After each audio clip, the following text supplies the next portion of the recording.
রাধে কৃষ্ণ না কৃষ্ণ রাধে। কৃষ্ণের আগে কেন রাধার নাম নেওয়া হয় জানতে হলে আপনারা সম্পূর্ণ ভিডিওটি দেখুন। মনে রাখবেন, শ্রীকৃষ্ণ যখন বৃন্দাবন থেকে গুরুকুলের উদ্দেশ্যে রওনা হয়েছিলেন এবং রাধাকে প্রত্যাবর্তন এবং তাকে বিয়ে করার প্রতিশ্রুতি দিয়েছিলেন, তখন তিনি শ্রদ্ধার সাথে এই প্রস্তাবটি প্রত্যাখ্যান করেছিলেন যে তিনি একজন সাধারণ গ্রামের মেয়ে এবং শ্রীকৃষ্ণ একটি গোপালক ছেলে হওয়া পর্যন্ত তাদের ভালোবাসা ঠিক ছিল। কিন্তু যেহেতু সে এখন রাজা হতে চলেছে, তাই তাকে বিয়ে করা তার পক্ষে সম্ভব হবে না। তিনি তাকে দুটি জিনিস জিজ্ঞাসা করেছিলেন, যার উত্তর তিনি বলেছিলেন, আমাকে জিজ্ঞাসা করুন এবং সেগুলি আপনার। আমি সর্বদা তোমার হৃদয়ে বাস করব, তবে তোমার সাথে নয়। লোকে আমাকে আপনার প্রেম হিসাবে মনে রাখবে, এবং তাই আমরা এখনও শ্রীকৃষ্ণ এর আগে রাধা নামটি নিই। কৃষ্ণের পরে রাধার নাম বললে উদ্দেশ্য কার্যকর হতো না। এটি মাতা পিতা রাধা কৃষ্ণ, সীতা রাম, উমা মহেশ্বরা, লক্ষ্মী নারায়ণ রাধা মাধব থেকে শুরু হয়, পার্বতী পরমেশ্বর ইত্যাদি। শুধু নারীর প্রতি বৈদিক মনোভাবের প্রতিফলন ঘটাতে যায়। এটি একটি স্পষ্ট সূচক যে তিনি আমাদের সমাজের ভিত্তি তৈরি করেন। বেদে নারীদের সর্বশ্রেষ্ঠ সম্মান দেওয়া হয়েছে এবং ঈশ্বরের স্থির শক্তির সক্রিয় নীতি শক্তি হিসাবে স্বীকৃত। আমরা সর্বদা মাকে প্রথমে সম্বোধন করি কারণ তার করুণাময় প্রকৃতির পিতা সাধারণত খুব কঠোর বলে পরিচিত। একইভাবে কৃষ্ণ কঠোর ঈশ্বর, কিন্তু রাধারানী করুণাময়, এবং শ্রীকৃষ্ণ রাধারানীকে যে কোনো কিছুর চেয়ে বেশি ভালোবাসেন। তাই তিনি যখন কারো জিহ্বায় রাধারানীর নাম শোনেন তখন কৃষ্ণ নামের প্রতি আকৃষ্ট হন। যে প্রিয় ভক্তরা রাধে রাধে জপ করাই যথেষ্ট। যদি কখনো গোবিন্দকে স্মরণ করতে চান, আমি যেমন রাধে গোবিন্দ জপ করি। কেন? আমার গুরু বললেন, যখন আমরা শুধু রা বলি তখন ব্রহ্ম শ্রীকৃষ্ণ আমাদের কাছে ছুটে আসেন ধে শোনার জন্য। শ্রীকৃষ্ণ রাধে নামটি এতই ভালোবাসেন যে তিনি আমাদের কাছে ছুটে আসেন এই নামটি শোনার জন্য। মহিমা। শ্রীকৃষ্ণ স্বয়ং রাধে নিত্য নাম গ্রহণ করেন নিরন্তর। আমরা যদি শ্রী রাধা রানীর ভক্ত হই, তবে শ্রীকৃষ্ণের ভক্তি ইতিমধ্যে হয়ে গেছে। হিন্দু ধর্মের মূল ধারণা হল ধর্ম ও ভক্তি। ভক্তি একজন ব্যক্তির আত্মার ভিতরে তখনই জ্বলে উঠবে যখন সে শ্রীমদ্ ভগবদ্ গীতায় শ্রীকৃষ্ণের বাণী অনুসারে পরম নিষ্ঠার সাথে তার ধর্ম অনুসরণ করবে। ভগবানের প্রতি ভক্তির সেই শুদ্ধ রূপ লাভ করাই জীবাত্মার চূড়ান্ত লক্ষ্য। রাধা সেই ভক্তি স্বরূপকে রূপ দিয়েছেন। শ্রীকৃষ্ণের প্রতি নিঃস্বার্থ ভক্তি।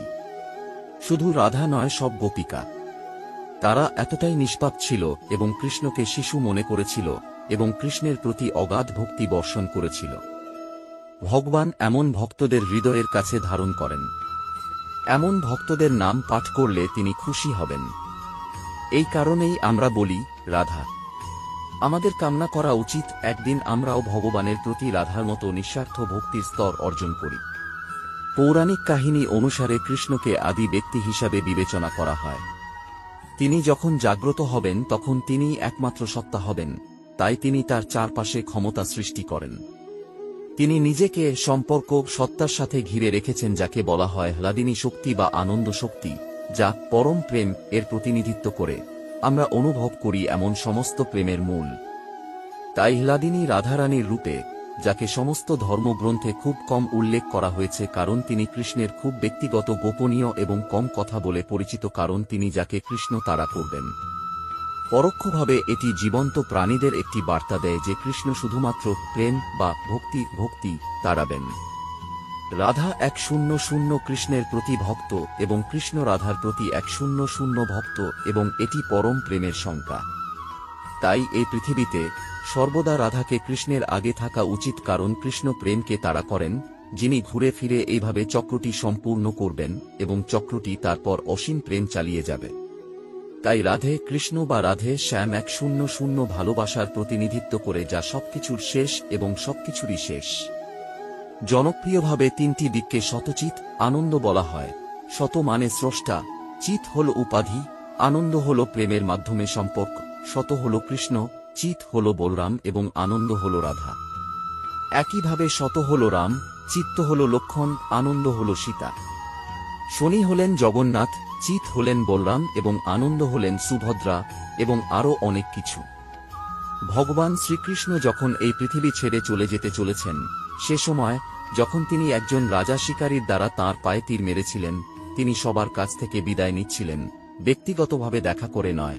যেখান থেকে তিনি কথা বলেছিলেন, বসেছিল, সে সবার সাথে যোগাযোগ করছিল যা সে চায়। যখন রাধার পালা এলো, তখন তিনি ভগবান কৃষ্ণকে জিজ্ঞাসা করলেন যে তিনি তাকে এত ভালোবাসেন এবং তিনি চলে যাওয়ার পর ভগবান কৃষ্ণের সাথে আর কখনো যুক্ত হবেন না, যেহেতু ভগবান কৃষ্ণ রাধাকে বিয়ে করেননি। যেহেতু আমরা সবাই জানি ভগবান কৃষ্ণ একজন মহান যোগাযোগকারী এবং তিনি সবাইকে বোঝাতে জানেন, তাই তিনি রাধাকে বলেছিলেন তার যত স্ত্রী আছে তার মধ্যে রাধা ব্যতীত তার সাথে কারো নাম নেওয়া হবে না, এবং তার উপরে তিনি উল্লেখ করেছিলেন, অর্থাৎ প্রথমে রাধার নাম নেওয়া হবে, তারপরে তার নিজের নাম। রাধে কৃষ্ণ, রাধে কৃষ্ণ। ঈশ্বর আপনার মঙ্গল করুন। আজকে এখানেই শেষ করলাম। আপনাদের যদি এই ভিডিওটি ভালো লেগে থাকে তাহলে আপনি আপনার বন্ধু ও আপনার পরিচিত মানুষের সাথে শেয়ার করতে পারেন। আপনাকে অসংখ্য ধন্যবাদ আপনার মূল্যবান সময়টুকু আমাদের দেওয়ার জন্য। এরকম আরও ভিডিও পেতে হলে চ্যানেলটি সাবস্ক্রাইব করুন। নমস্কার, ভালো থাকবেন। রাধে রাধে।